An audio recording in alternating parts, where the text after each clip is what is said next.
All right, welcome to another edition of Inside Leadership. Today we have the pleasure of speaking with James Shaw. For those of you who don't know James, he runs, well, I guess the best way you can call it is a tribe called Pivot Shift Ahead.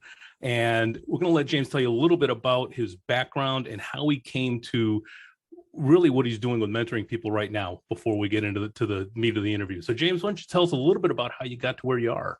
Oh, thanks, John. Well, gosh, how did I get where I am? It's been quite a journey. I think the thing about Pivot Shift Ahead in that Facebook group was it was done by accident and filled a need that needed to be filled 2 years ago. And we have 103,000 members in there right now. So it's been quite successful, but it's been a lot of fun. 103,000 members. Yes. That's amazing. Yep. That's if it's not the largest group of real estate agents on Facebook, it's got to be up there in the top. Well, 10 Lab Coats has about 150,000, but and that's Nick Baldwin and everybody leads that group. They do a great job.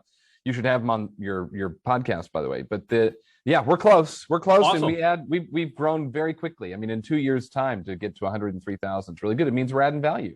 There's absolutely no doubt about that. Obviously, know a lot of agents who participate in what you're doing. So, James, tell me a little bit about your career leading up to creating Pivot Shift Ahead. How did you get started in real estate? What did you do along the way? I got fired from a job as a TV news producer. So that's what I did for a living. It's funny because you look back now and I realize what I trained for and what I thought I wanted to be is really what I'm doing now. I'm just doing it in a way I didn't expect. But I was going to produce TV news for a living. That's what I was going to do. And I did that in South Bend, Indiana. And I was producing all sorts of different shows. At the end, I was producing our 6 p.m. newscast. But I was green. I was young. I wasn't, I didn't have a filter. And one day I walked in after the end of my newscast, and the news director and the executive producer were there, and they're like, we're done, buddy. We gave you all the chances we could to help you figure this out. We think you're uber talented, but we can't have a person with your attitude and mindset in our place. And so they let me go. Wow. And and so what happened was I did the things that classically, I don't know, John, if you've ever been fired, but the classic things people do when they're fired is they beg to let them stay, right? Hey, I can fix it. I get it now. And I did all the classic things people do. And they're like, we like you. Like, that was the thing. We really like you, but we just can't do it anymore. And so I went out to figure out what I was going to do next. I got a call, I don't know, a couple of weeks later. Now you have to map this together, John, from my stepdad's ex-wife. You got this? So my stepdad, my mom's husband, his ex-wife called me. And she said, hey, would you be interested in selling real estate? She knew I was looking for an opportunity. And we have I call it the most functional, dysfunctional family in America. Like, I had a very close relationship with I had 2 stepsisters and a stepbrother. I had a very close relationship with them. So I knew their mom through this. And, okay. And she called and said, have you ever thought about selling real estate? And I go, well, I could. I've never, I thought about selling something, but I hadn't thought about selling real estate. And she said, come to West Lafayette, Indiana. That's where Purdue University is. Come to West Lafayette, Indiana. Come work with me. I'm going to pay for you to get your license. I'm going to help you get started. I think you'd be really good at this. Okay. So I go work for her. She sells like 400 homes a year. Like, she had a 20% market share in West Lafayette. Wow. And as a single agent. And so I started working for her and learned how to sell it. But I got married. Stepfather's ex-wife. My stepdad's ex-wife. I started working for her. I lived in their house. I lived in the house that my stepdad and his ex-wife lived in and raised their 3 kids in. Like, I stayed in the basement of this house. It's a true story. All this is completely true. But after working for her for a while, I got married. I got married to my first wife, and she was from Northwest Indiana. And Kathy, my stepdad's ex-wife, says, well, if you're going to move up there, you need to go work for this person. Her name is Jana. She is a Keller Williams agent in Northwest Indiana. She happens to be the #1 agent in Northwest Indiana. You should go work for her. So that's what I did. I mean, that was my journey. I went from working with this agent that did 300 homes a year to the team I went to. We were the #1 agent in all of Keller Williams in 2006 in units, 444 units. So how many units was that again? Gary Keller was our coach. I mean, that was the thing. It was like, I look back and I reflect and go, things were working out for me. There's no doubt about it. Oh, sure. How many units again back in 2006? 444, which would not get you into the top like 100 anymore in Keller Williams. But in 06, that was enough to be #1. That's still a big number. Now, if I'm not mistaken, and this is where we can figure out how much I know and how much I don't, you ended up in North Carolina. I did, through Florida first. So when I was in Northwest Indiana, I got married and divorced in like 5 minutes, and it was my ex-wife's town. And so I wasn't going to stay there. She's great and all. We have a fine relationship, but it just didn't make sense for me to stay. I came down here to Florida, was an assistant team leader in a market center in Tampa. Did that for about a year and a half. Had a chance to go be a team leader, which is kind of the job I'd always wanted. So I went to be a team leader in Cary, North Carolina. I was there for about 4 years. That's where I met my wife. My daughter was born there. She's now 10. Awesome. And I did that for 4 years. And then in 2012, so the year Naomi was born, we moved back to Tampa, and I was a team leader in Tampa for 4 years. And I mean, it's just been like a journey. I have these like 4-year sprints of things where I team leader twice, 4 years in both market centers. I coached Bold for a while. With the pandemic kind of forced me out of coaching Bold, which is when I built Pivot Shift Ahead. I had an opportunity to work for KWRI as the VP of Learning for a while. I've just left that. I just say, you know what? I want to be out with the people instead of back behind the desk. And Gary was great. When I walked with him through it, he's like, dude, we love you. You need to do what you want to do in KW, and just, keep being an ambassador. So that's what I'm doing now. I'm doing Pivot Shift Ahead and lots of other things to support Keller Williams. But it's been quite the journey. 17 years this month. That's awesome. I love that. So what's one of the best investments that you've ever made, whether it was time, money, strategy? Tell us about that. I think that when you asked me about that, the thing that came to mind was I've always enjoyed teaching and coaching. I mean, I coached Bold for a long time. I was a MAPS coach, one-on-one coach for several years. And one thing I did when I started teaching was lose money. Like I would get paid like $500 to go teach a class in a market center somewhere, whether it was Shift or Millionaire Real Estate Agent or Lead Generation 3612-3, which we don't really teach anymore, or different things. I'd get paid $500 for a day to go teach that, but it would cost me about $750. And because I'd have to fly myself there and get a hotel and feed myself and all the stuff.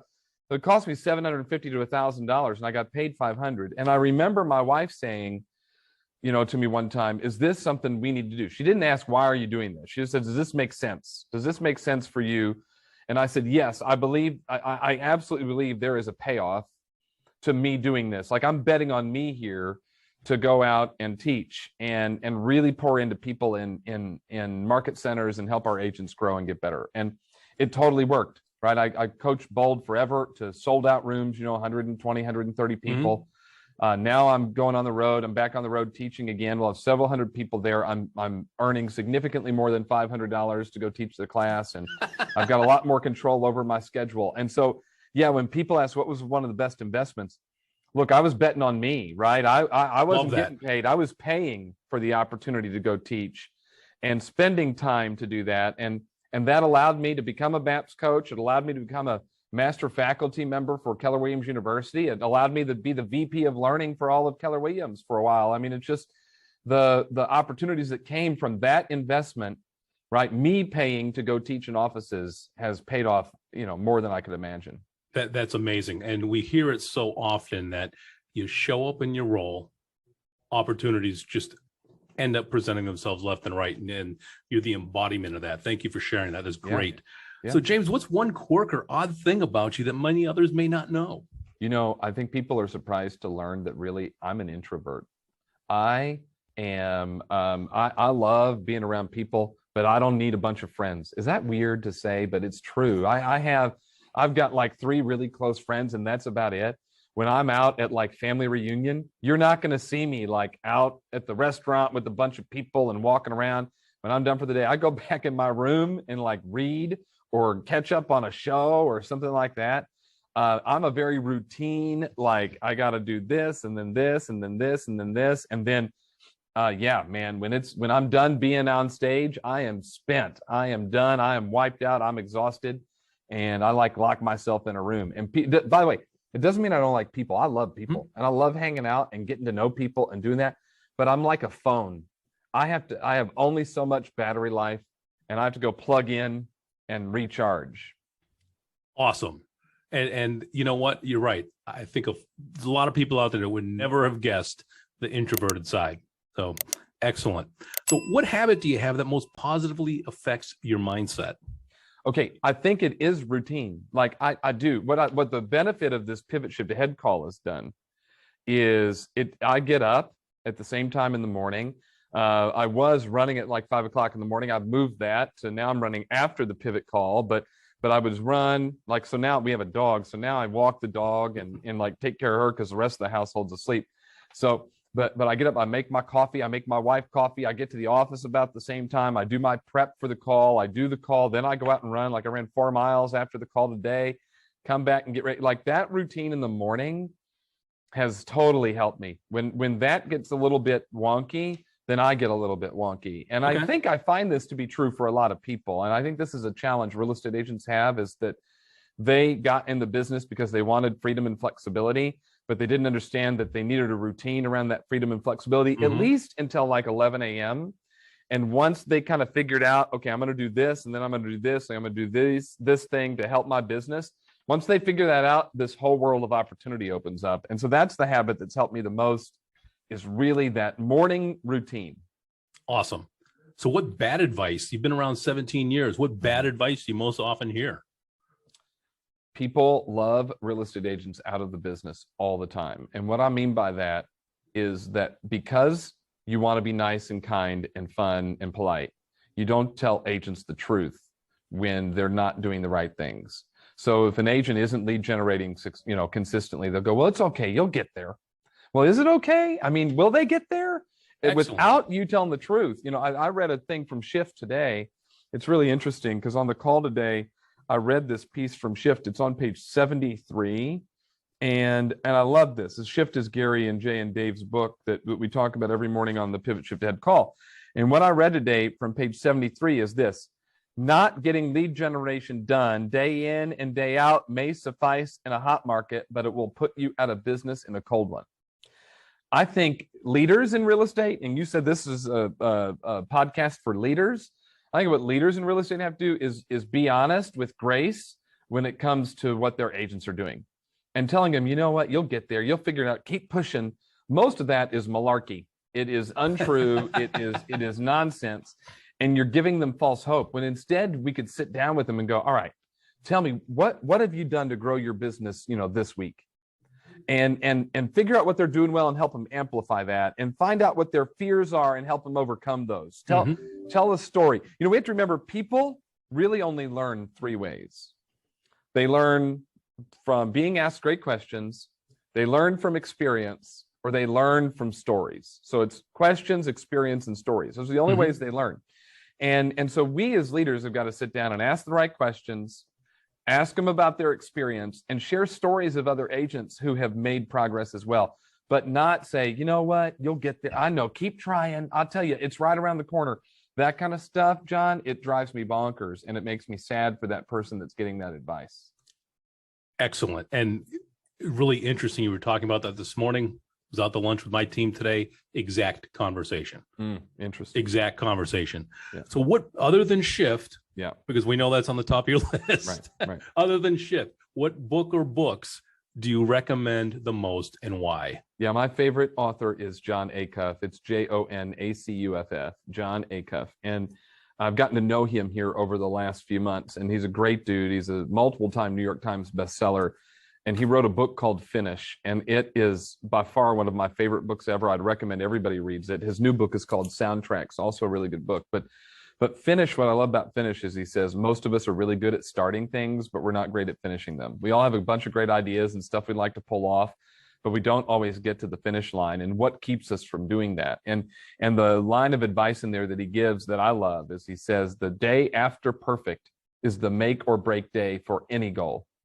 The day the streak is broken, the day after that is the most important day. And he talks about how there was a group, and I think about this in Bold. Here's what happens in Bold, and you're familiar with Bold. It's this coaching program we do in Keller Williams, and people come to step 1. It's a 7-week event. People come to step 1. That's the free day, and that's the day they get out their credit card and they pay to be in the program, and they're excited about it. And then they come to step 2, which is like the first day they paid for, and that's when it gets real. and so many of them just bail right at that time. We have people that don't even come back for step 3, yet they paid $800 to be in the course, or people who don't take the right action because something happened that week that caused them to miss a number of contacts or some sort of homework.